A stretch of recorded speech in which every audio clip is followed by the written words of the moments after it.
Los hijos que el dios Sol envió a la tierra para fundar un imperio se extinguieron hace 500 años. Pero la gloria de su civilización ha logrado perdurar hasta nuestros días como un testimonio de su grandeza. En los albores del siglo XV, los incas formaron el único y más poderoso imperio que ha existido en América del Sur. Un estado militar y religioso tan bien organizado que todavía hoy causa admiración a los historiadores, quienes continúan buscando respuestas a las numerosas preguntas que se hacen sobre ellos. ¿Quiénes fueron los incas? ¿Dónde se originaron? Desde su aparición como una pequeña tribu errante, casi perdida en la inmensidad de los Andes, hasta su transformación en un avasallador imperio que ejercía dominio sobre la mayor parte del continente sudamericano, los incas están rodeados por un halo de misterio. No conocieron la escritura ni la rueda, y nunca recibieron influencia de otros pueblos más allá de los Andes. Sin embargo, en el centro de la geografía más difícil del planeta, supieron construir una sociedad rica y justa, que llegó a gobernar a más de 10 millones de habitantes.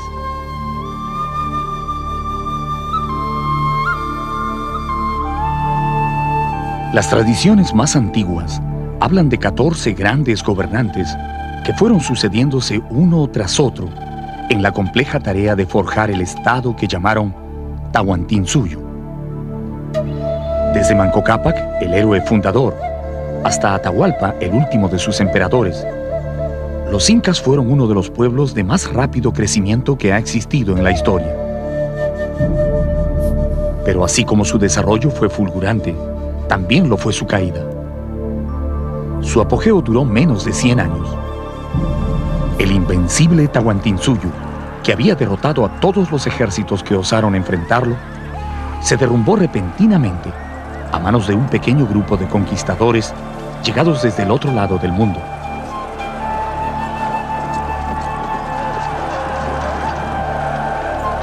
¿Quién fue este pueblo tan brillante en la arquitectura, tan invencible en la guerra y tan devoto en su culto al dios Sol? Descubra la magia y los misterios de los incas mientras exploramos su historia, recorriendo la grandiosa ciudad capital, a la que ellos llamaban el centro de la tierra.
La leyenda más difundida sobre el origen de los incas cuenta que el dios Sol, compadecido de la situación en que vivían los hombres, envió a la tierra a sus hijos Manco Cápac y Mama Ocllo para que fundaran un gran imperio y enseñaran a los humanos las técnicas de la agricultura, la ganadería y el tejido. La pareja divina, que eran esposos y hermanos a la vez, recibió un cetro de oro con el mandato de fundar su reino allí donde la vara se hundiera en el suelo. Partiendo de las orillas del lago Titicaca, caminaron durante muchos años buscando esa tierra prometida, hasta que un día la vara se hundió en la cumbre del cerro Guanacaure, a poca distancia del valle del Cusco. Allí se detuvieron, y en esa región Manco Cápac dio inicio a un fabuloso reino que lograría dominar todo el mundo andino. Fue el escritor mestizo Inca Garcilaso de la Vega el primero que dio a conocer esta leyenda a comienzos del año 1615, como parte de un libro titulado Los Comentarios Reales de los Incas. Es un hermoso relato, pero algunos historiadores creen que no es una verdadera tradición andina, sino una creación literaria de Garcilaso, que intentaba darle al origen de sus antepasados incas un aura de gloria y misterio que fuera atractivo para los lectores europeos. Yo creo que el Manco Cápac y Mama Ocllo fue, me temo, un invento de Garcilaso, porque le parecía muy bonito, que una pareja fundante, y para Garcilaso todo, no hubo cultura antes. Entonces, eso sabemos que no es así. Para mí el que me da más parece realmente andino es el de los hermanos Ayar. A 65 kilómetros al sur del Valle del Cusco, en el centro de un frío paisaje andino, hay un cerro que tiene 4 extrañas grutas excavadas en la roca. Se llama Tamputojo. En su base descansa una enorme piedra finamente labrada con asientos y plataformas, típicas de la época incaica. Este es el escenario de una leyenda que no tiene autor, pero que se fue transmitiendo de generación en generación entre los descendientes de los incas. El mito de los hermanos Ayar. El mito dice que de estas misteriosas grutas nacieron un día 4 poderosos hermanos, acompañados de sus respectivas mujeres.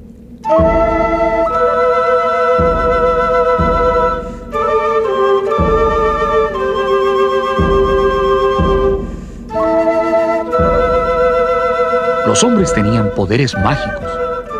Uno era capaz de volar y otro podía estremecer los cerros con el disparo de su onda.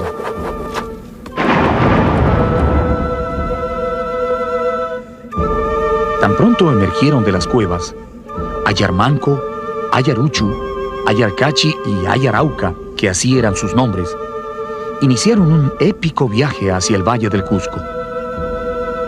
Probando su valor, sus destrezas, 3 de los héroes se quedaron en el camino, y solo Ayarmanco logró llegar al Cusco y tomar posesión de las tierras donde fundó la majestuosa civilización de los incas.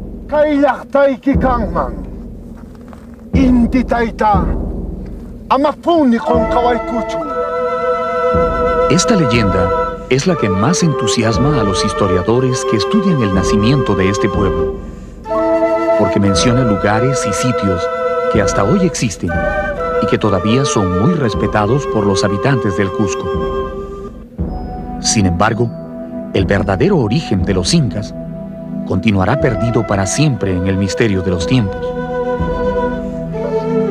Lo único que queda claro en los 2 relatos es que la etnia de los incas no fue oriunda del Cusco, sino que llegó a esa tierra después de una larga travesía. La mayor parte de los estudiosos suponen que no fueron oriundos del Cusco. Ellos vinieron de otra parte. Inclusive algunos dicen que eran puquinas, otros que eran aymara. Y por último, quechua hablantes. ¿Pero qué quechua?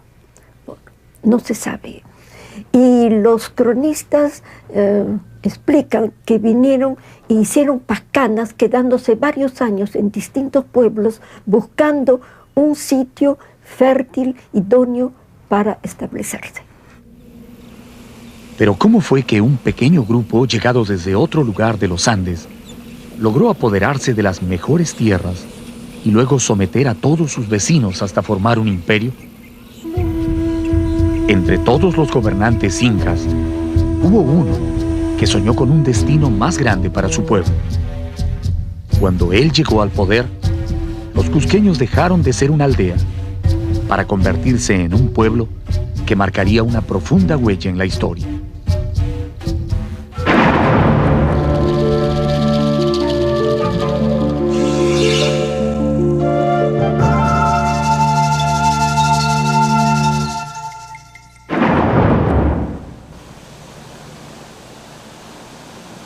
El Cusco fue la capital espiritual, política, económica y religiosa del Tahuantinsuyo. Aquí vivieron desde los primeros años de su historia los gobernantes incas, junto con sus familias y la clase dominante. Desde aquí salieron los ejércitos imperiales a conquistar las 4 esquinas del mundo. Y también de aquí se difundió a todo el imperio el culto al dios solar.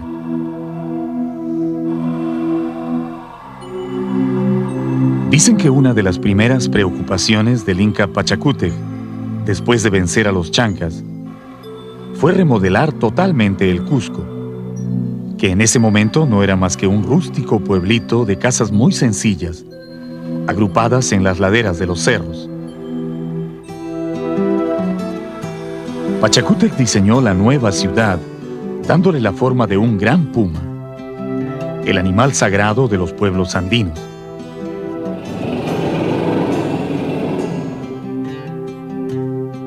Desde su nacimiento, la capital se dividió en 2 sectores claramente marcados.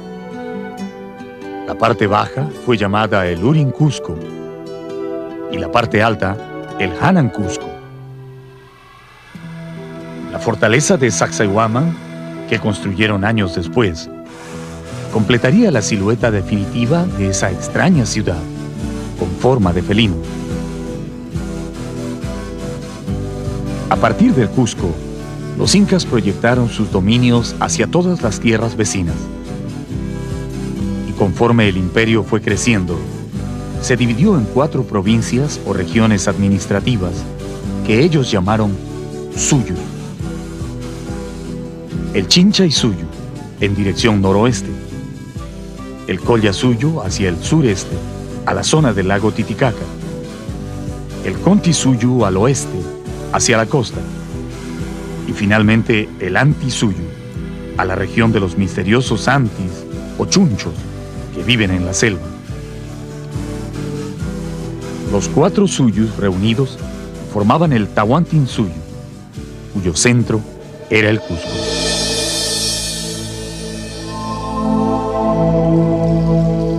Durante el gobierno de Pachacútec, el Cusco se convirtió en una hermosa metrópoli que albergaba a más de 100,000 habitantes.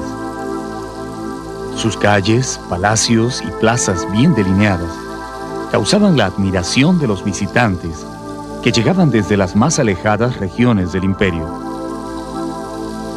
Pero dicen que era el templo del Coricancha lo que más atraía a los foráneos. Según los cronistas, fue Pachacútec Inca Yupanqui el que mandó construir este santuario dedicado al dios Sol, y el que lo dotó de tantos adornos y objetos de oro y plata, que el pueblo lo bautizó con el nombre de Coricancha, que en quechua significa recinto de oro.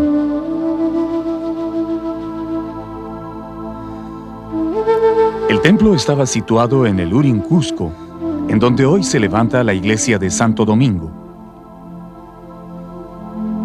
Sus muros eran de piedra finamente labrada, hasta cierta altura, y luego continuaban con adobe, rematando en un artesanal techo de paja.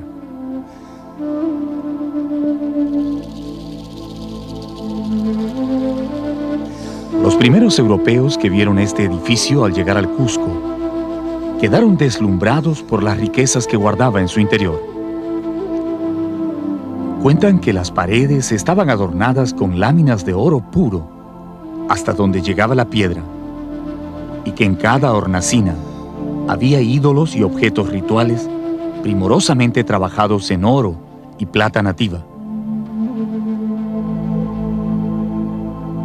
En el lugar más sagrado de este recinto, el Inca ordenó colocar un disco de oro macizo con la representación del dios Sol, ubicando a su derecha la imagen del rayo y a su izquierda al dios Huiracocha, el creador del universo. A partir de entonces, el Sol dejó de ser una divinidad exclusiva del grupo de los incas para convertirse en la religión oficial de todo el imperio. Curiosamente, A pesar de que el templo estaba totalmente dedicado al culto del sol, Pachacútec mandó que en el Coricancha también se custodiaran los ídolos y huacas de todas las provincias conquistadas en los 4 suyos. Así, cuando un pueblo era sometido al imperio, su ídolo principal se trasladaba hasta el Cusco y quedaba depositado en el Coricancha. Allí se le respetaba y ofrecía sacrificios, pero también podía ser usado como un arma política cuando algún pueblo vencido se atrevía a rebelarse. Estaban ubicadas según cómo se habían sido conquistadas, y también uno de sus curacas duales también tenían que estar ahí. Y eso es para, en caso de rebelión, castigaban a la huaca y al curaca. Y muchas rebeliones se evitaron de temor a que la huaca local de un pueblo fuese castigada severamente. ¿Podríamos decir entonces que los incas guardaban como rehenes a los ídolos de los pueblos conquistados? Así es, eran rehenes, y sus señores también. La sala de sacrificios del Coricancha está ocupada por una sola roca de granito, tallada con 4 puntas, que recuerdan los 4 suyos del imperio. Sobre esta piedra, el sumo sacerdote sacrificaba una llama negra en los días más sagrados del año, invocando la protección del sol para el Inca y la familia real. Este cuarto también servía para que el gran sacerdote pudiera comunicarse con las divinidades del cielo. Aquí se apartaba del mundo para beber extraños alucinógenos, hasta caer en un trance durante el cual el sol hablaba por su boca, anunciando los acontecimientos del futuro. Durante esos momentos, cuando el sacerdote estaba poseído por el espíritu del sol, se convertía en el Huillaj Uma, la cabeza que habla, y sus palabras eran un mandato sagrado para los gobernantes del Tahuantinsuyo. Otro de los recintos interiores del templo estaba dedicado a la veneración de las estrellas, que eran vistas como hijas del sol y de la luna. Sus paredes también estaban decoradas con objetos de oro fino, pero además, en el centro de este cuarto, construyeron una estrecha ventana orientada hacia el planeta Venus, al que ellos llamaban Chasca, o centinela del sol. Por aquí podían observar los movimientos de las estrellas en el firmamento. Así descubrieron algunas de las constelaciones más importantes y lograron establecer la diferencia entre planetas y estrellas.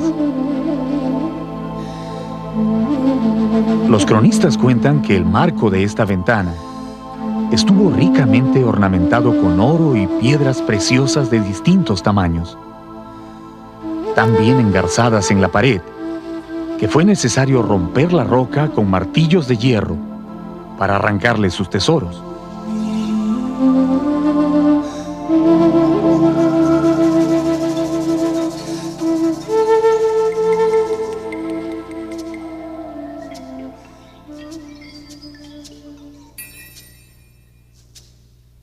En los años posteriores a la conquista, los sacerdotes dominicos que se instalaron en el Coricancha mandaron cubrir los muros incas con una gruesa capa de yeso, sobre la cual pintaron diversos motivos religiosos.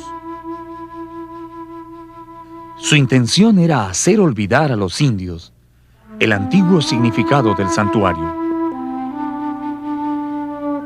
El yeso ocultó temporalmente al gran templo del sol, pero no logró vencer al tiempo. Después de medio milenio, la cobertura colonial casi ha desaparecido totalmente, pero las piedras se mantienen tan firmes como las dejaron sus constructores.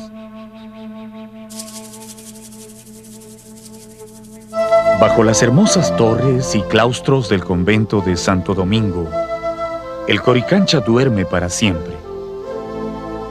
Sus recintos están vacíos y silenciosos, pero aún guardan el recuerdo de los días de gloria del Tahuantinsuyo, cuando el Inca se paraba en el patio principal y llenaba esta pileta de roca con la chicha sagrada, para que su padre, el sol, al pasar a mediodía sobre el Cusco, pudiera detenerse un instante a calmar su sed, antes de continuar su recorrido por el cielo.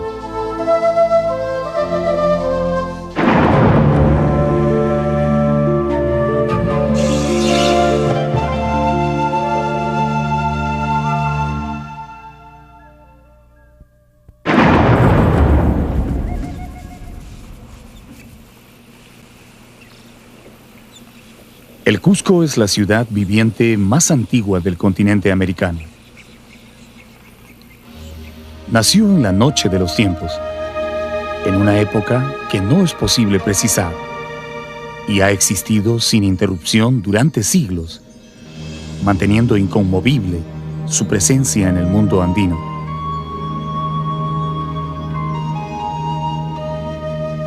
Asentada en las alturas de la cordillera de los Andes, a 3.350 metros sobre el nivel del mar, el Cusco ya era una ciudad con más de 200.000 habitantes, cuando los conquistadores españoles la vieron por primera vez en el año 1533. Dicen que su nombre antiguo era Acamama, pero se cambió a Cusco en la época en que los incas comenzaron a expandirse y formaron el imperio del Tahuantinsuyo.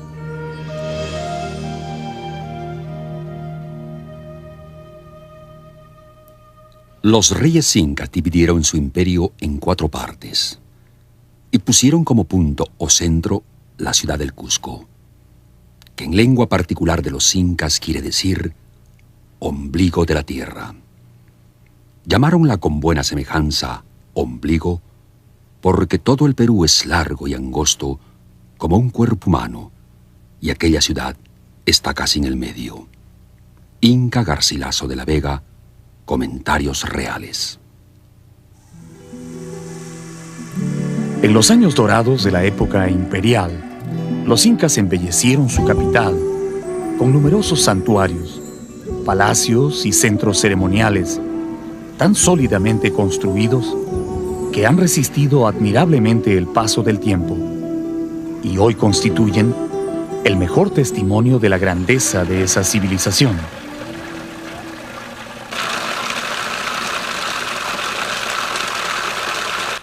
Actualmente, cualquiera que visite el Cusco puede ver tantas construcciones provenientes del pasado inca que no podrá dejar de preguntarse: ¿cuánto tiempo tomó levantar todos estos edificios? ¿Y quién ordenó hacerlo?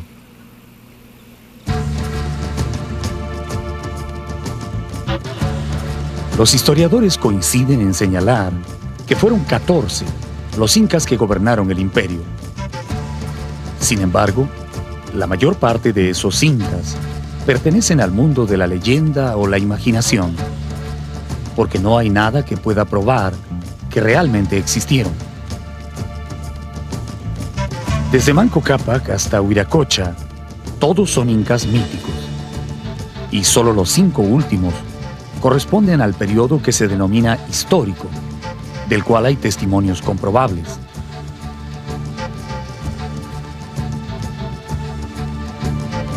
La época de esplendor del imperio duró apenas 100 años, y fue en ese lapso que se sucedieron en el poder los 3 incas más importantes: Pachacútec, su hijo Tupac Yupanqui y su nieto Huayna Cápac.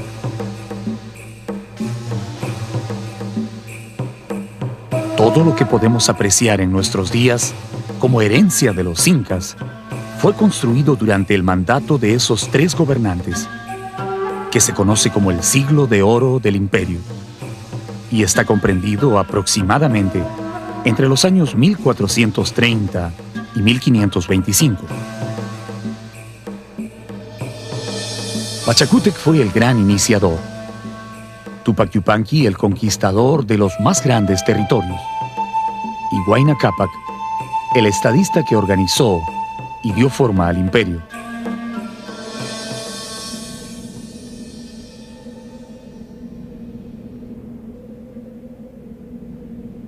Los cronistas afirman que Pachacútec fue un gran arquitecto, mientras su hijo Tupac Yupanqui guerreaba, extendiendo las fronteras del imperio. Él se dedicó a diseñar los baluartes y centros ceremoniales que harían famosa a la ciudad del Cusco.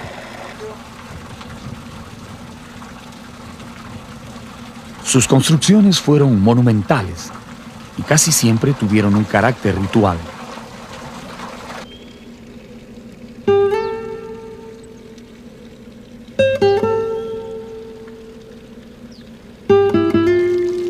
Las fuentes de Tambomachay, situadas a pocos kilómetros del centro del Cusco, fueron construidas en ese tiempo.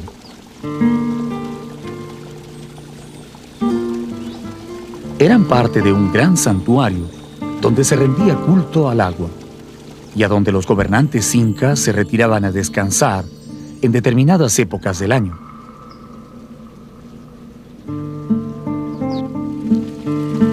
Es una construcción típica del periodo imperial, con grandes muros y ventanas de piedra, talladas y pulidas con increíble maestría.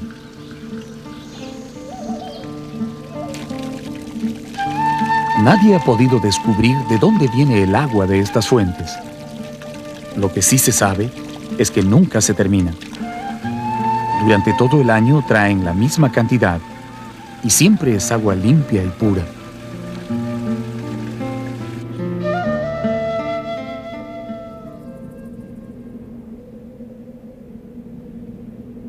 A poca distancia de Tambomachay está Kenko, otro santuario incaico que probablemente estuvo dedicado al dios del trueno.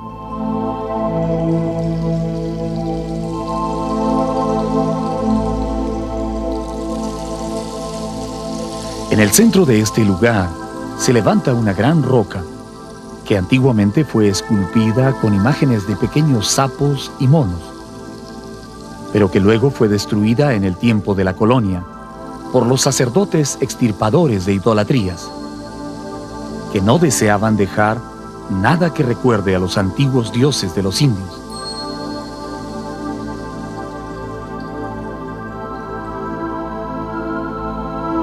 Esa piedra sagrada está rodeada por un gran muro semicircular, parecido a un anfiteatro, donde se realizaban las ceremonias religiosas.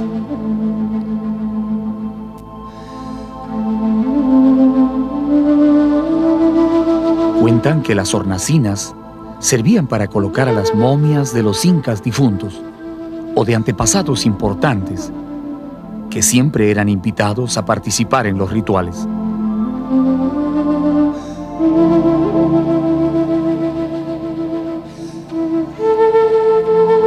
Todo el roquerío que se encuentra encima del santuario fue tallado con incontables figuras y escalinatas, como si un grupo de maestros hubiera querido probar sus talentos, labrando las más difíciles formas en la dura piedra. En la parte más alta destacan dos pequeñas prominencias pétreas, que al parecer eran algo así como un intihuatana o reloj solar que servía a los sacerdotes y astrónomos para medir el paso del tiempo.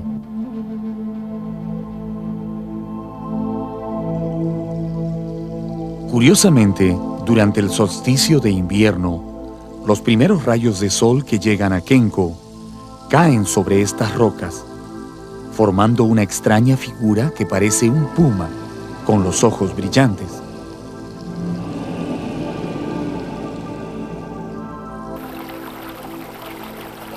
A corta distancia del reloj solar se ve un delgado canal por donde probablemente fluía chicha o sangre de los animales sacrificados durante los oficios religiosos.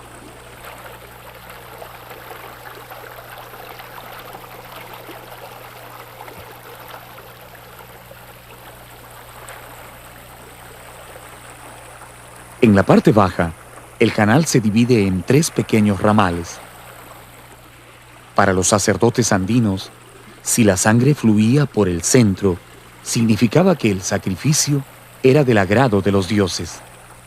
De lo contrario, ese era el comienzo de una época con los peores augurios.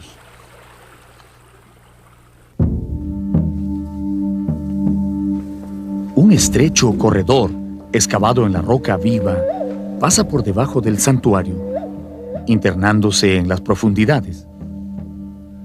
Probablemente de allí deriva el nombre de Kenko, que significa laberinto.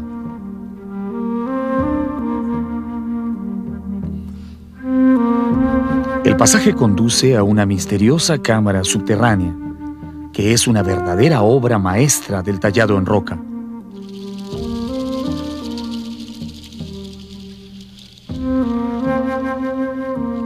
Como si la piedra fuera una materia sencilla para sus manos, los alarifes incaicos la cortaron como quisieron, formando alacenas, escalones y un gran altar de sacrificios.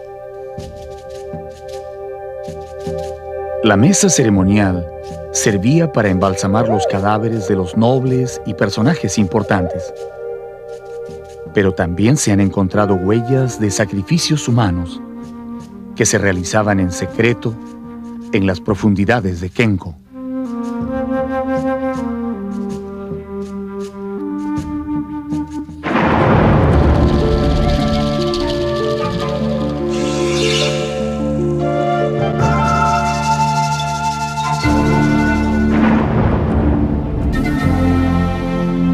Los hombres que construyeron estos muros pensaban en un reino que no terminaría nunca. Creían firmemente que su pueblo era el escogido del cielo para gobernar el mundo entero. Por eso construyeron Sacsayhuaman, para honrar a sus dioses y dejar un testimonio imborrable de su paso sobre la tierra.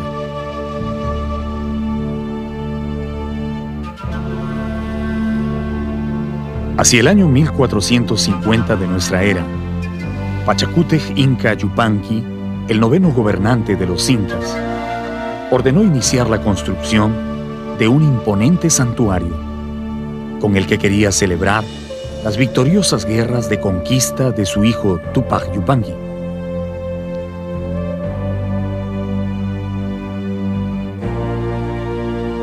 Utilizando la mano de obra de miles de mitmas, trabajadores especialmente traídos desde lejanas provincias, encargó a sus arquitectos construir un conjunto de recintos, baluartes y torreones en las suaves colinas situadas al norte del Cusco.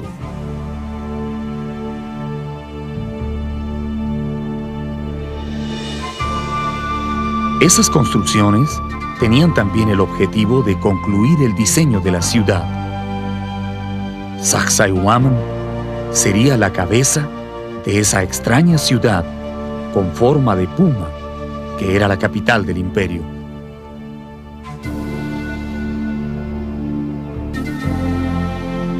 Los trabajadores iniciaron la obra en el tiempo de Pachacútec, pero el Inca no llegó a haber terminado el trabajo. Fue Tupac Yupanqui, el 10º emperador, el que concluyó este gigantesco templo, que años después sería confundido con una fortaleza.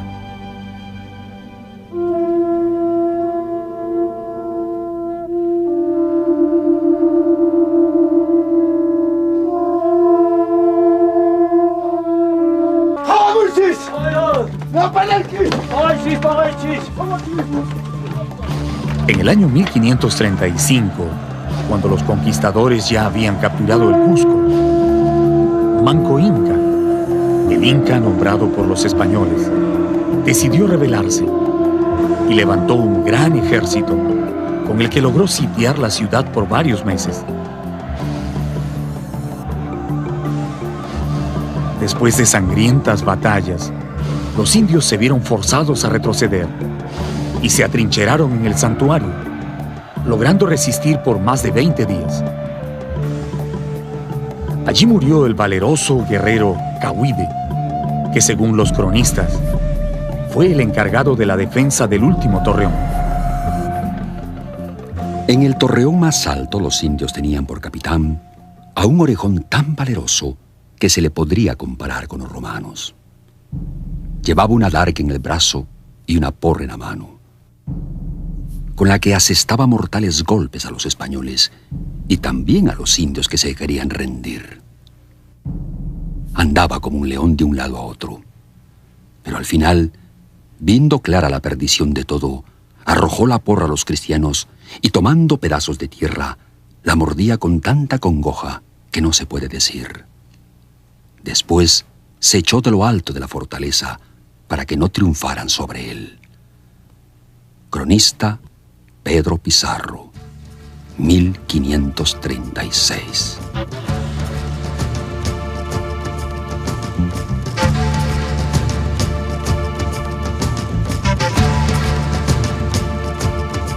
Para los conquistadores que presenciaron esa batalla, Sacsayhuaman quedaría en el recuerdo como la fortaleza donde resistieron los indios, y así la describieron en sus crónicas.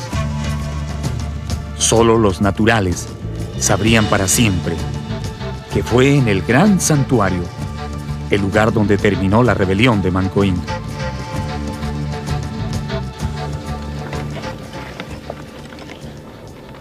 Los pacientes trabajos de los historiadores y arqueólogos han permitido en las últimas décadas rescatar la verdadera función de Sacsayhuaman como un importantísimo santuario dedicado al culto del sol y otras divinidades andinas.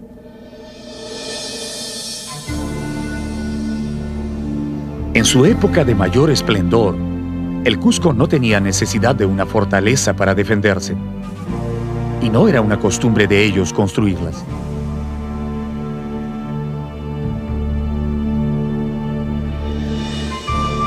Los recintos de Sacsayhuaman, aparte de su función religiosa, eran utilizados como depósitos de alimentos, vestidos, almacenes de armas y también de huacas e ídolos, cuando el templo del sol en el Coricancha resultó demasiado pequeño para albergar los dioses de las provincias conquistadas.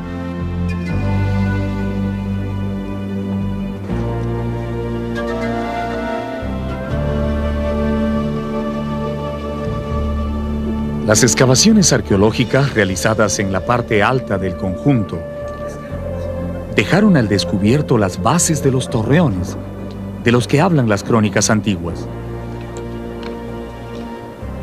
Se cree que estos torreones tenían más de 15 metros de altura y servían de observatorios, desde donde se podía dominar todo el valle del Cusco. Sobre el cerro que está encima del Cusco, hay una fortaleza de tierra y de piedra con sus ventanas grandes que miran a la ciudad, y una torre principal en el medio que tenía tantos recintos que una sola persona no la podría ver en todo un día. Cronista Pedro Sánchez de la Hoz.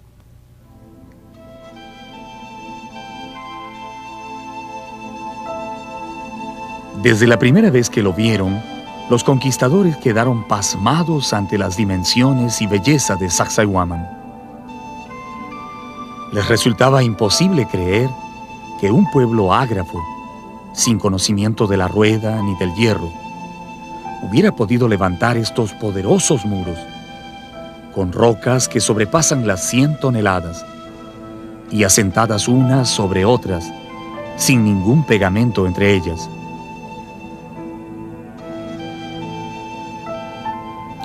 Al que las ha visto y mirado con atención, le hacen imaginar y aún creer que son hechas por vía de encantamiento y que las hicieron demonios y no hombres, porque la multitud de piedras tantas y tan grandes como las hay causa enorme admiración.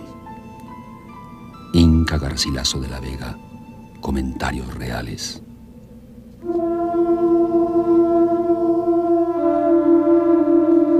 Como la mayoría de las construcciones del imperio, la arquitectura de Sacsayhuaman se caracteriza por dos cosas: es sólida y de líneas sencillas.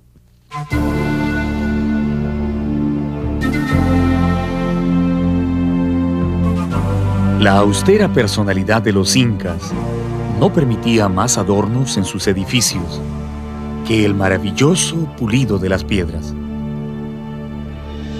Aun cuando otros pueblos anteriores a ellos, como Chavín o Tiahuanaco, decoraron sus santuarios con esculturas y estelas, los incas prefirieron un estilo sobrio, pero resistente en su arquitectura.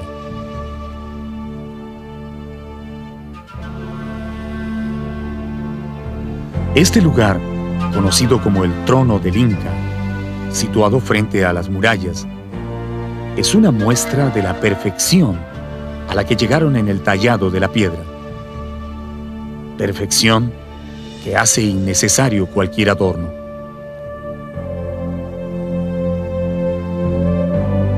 En conjunto, viene a ser, en cuanto a esculturas, la escultura que a mi juicio es la de más fino acabado y que les habría demandado mucho tiempo para trabajar, porque esta es una escultura hecha en piedra diorita, y la diorita es más dura que la andesita y la caliza, por lo tanto, aquí han tenido que hacer un trabajo muy fino. ¿Qué tipo de herramientas pudieron haber utilizado para lograr esta perfección en los cortes de la piedra? El Museo Inca de Cusco exhibe las plomadas, las barretillas, las barretas, inclusive unos cinceles de bronce de toda dimensión, y luego el frotamiento que remata todo el acabado de la superficie de estas esculturas.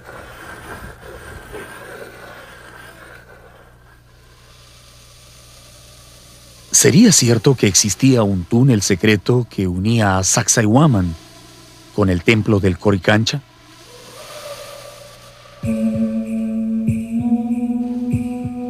Dicen que era un inmenso pasaje que corría bajo la ciudad y que se construyó para permitir la huida de los incas en el caso de peligrar la capital.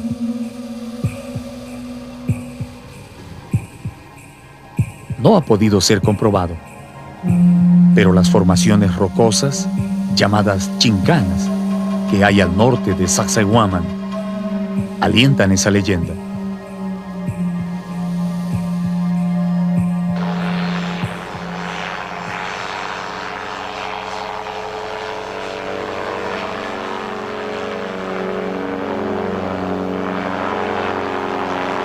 Utilizando un pequeño motor delta con forma de cóndor, nos elevamos sobre Sacsayhuaman para mirarlo desde el aire. Desde aquí son visibles los tres grandes muros en forma de zigzag que sostienen las terrazas y plataformas del templo. ¿Tendría algún significado especial la forma dentada de estos muros? Algunos historiadores creen que representa al rayo, una deidad que también era sumamente importante para los incas. Sacsayhuaman se construye exactamente como un templo dedicado al rayo. Está representado justamente el rayo bueno, o sea, el que trae la lluvia, y el rayo malo, el que trae el granizo.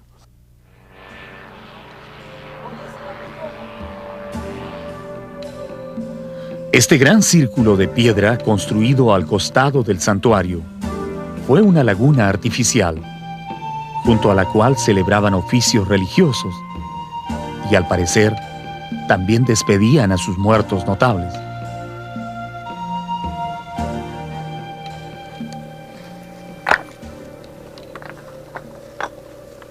Recientemente, los arqueólogos han descubierto muy cerca de la antigua laguna un cementerio bastante grande, con tumbas de hace 500 años, que contienen restos de cerámicas y adornos metálicos que utilizaban las mujeres de la nobleza en el tiempo de los incas.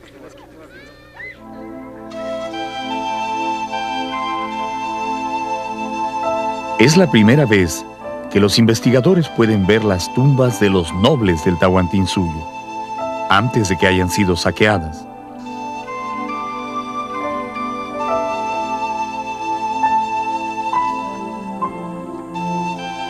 Estas agujas o prendedores se llamaban tupus y los usaban las mujeres para sujetar sus mantas.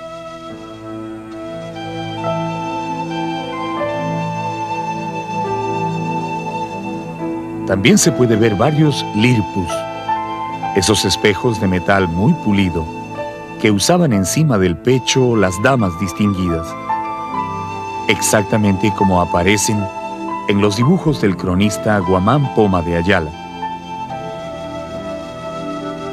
Tal vez estas fueron mujeres escogidas que servían al culto del sol en el santuario, o quizás las esposas de los poderosos señores que gobernaban el imperio.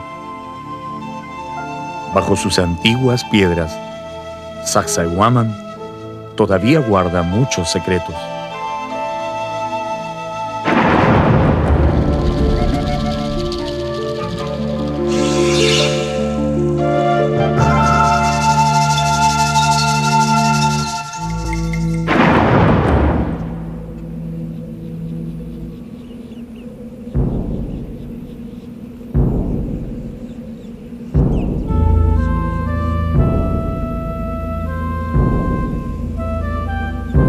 Cada uno de los nevados y montañas del Cusco tiene su propio nombre. Los pobladores los reconocen por su tamaño y su forma, y hablan de ellos familiarmente, como si fueran parientes o amigos de toda la vida. ¡Apu Pumabanca! ¡Apu Chico!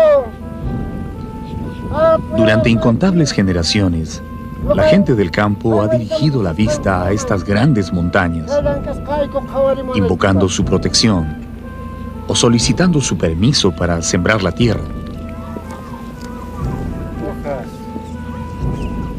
A pesar de que el cristianismo se ha esforzado por siglos en hacer olvidar las viejas creencias, ningún campesino del Cusco se atrevería nunca a sembrar su chacra sin antes ofrecer su respeto al Pumahuanca, al Pitusiray, al Huaqueihuilca o a cualquiera de los nevados que esté más cerca de su pueblo.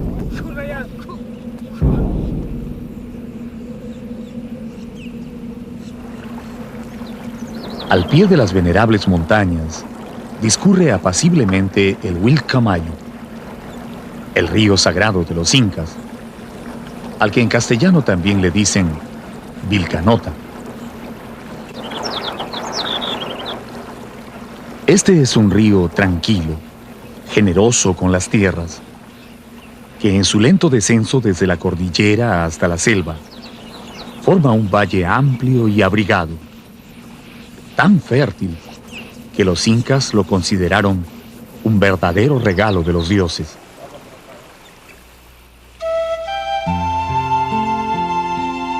Aquí desarrollaron una intensa actividad agrícola.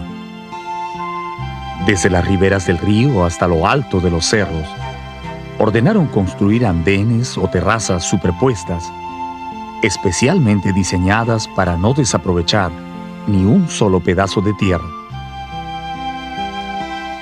Y allí fueron sembrando sus plantas, de acuerdo a las variaciones de la temperatura. Desde maíz, en la parte baja, hasta quinoa, papas y habas en los andenes más altos.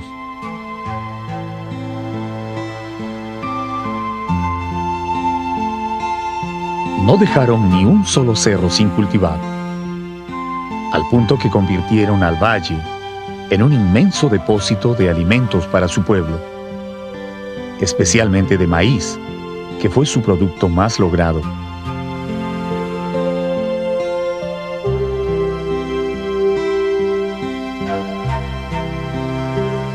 En el sector comprendido entre el pueblo de Pisac y Machu Picchu, los incas dejaron tantos andenes en plena producción que si volvieran a ser utilizados, resolverían totalmente el problema alimentario en todo el sur del Perú.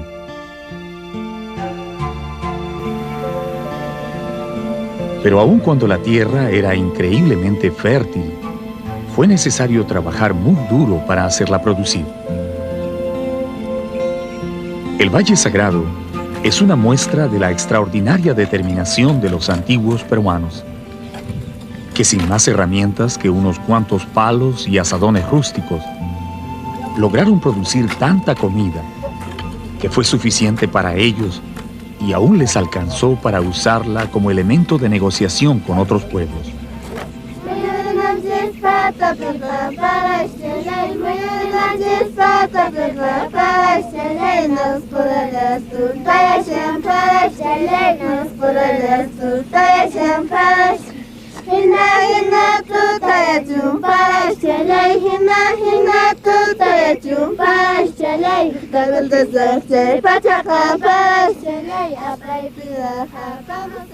Pisaj es una palabra quechua que no tiene traducción en castellano. Algunos creen que quiere decir perdiz, pero su verdadero significado se quedó perdido en el tiempo. Hay dos Pisaj en el Valle Sagrado. Uno está situado en la parte más alta de los cerros, arriba de los andenes, y el otro queda en el valle, a las orillas del río Vilcanota. El primero es el pueblo que fue construido hace más de 500 años por los incas, para administrar y controlar toda la producción de la zona. El de abajo es una reducción que surgió durante la colonia por orden del virrey Toledo, que se propuso reunir a todos los indios del valle en un solo lugar para explotar mejor su trabajo. El Pisaj antiguo es un verdadero portento de tecnología agrícola. Basta una sola mirada para imaginar el tiempo y esfuerzo que les debe haber tomado a los antiguos construir esta inacabable sucesión de andenes que contornan los cerros. Las construcciones están intactas, hasta las gradas o sarunas de piedra que servían para subir a cada andén se mantienen firmes en su lugar.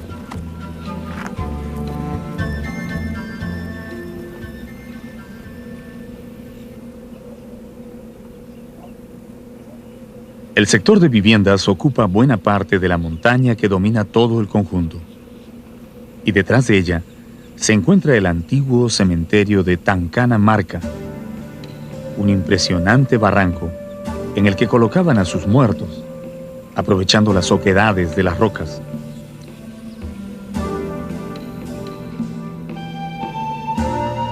Como todo centro de producción agrícola, Pisaj tenía sus graneros o colcas, donde guardaban las cosechas antes de distribuirlas a los pueblos del Cusco.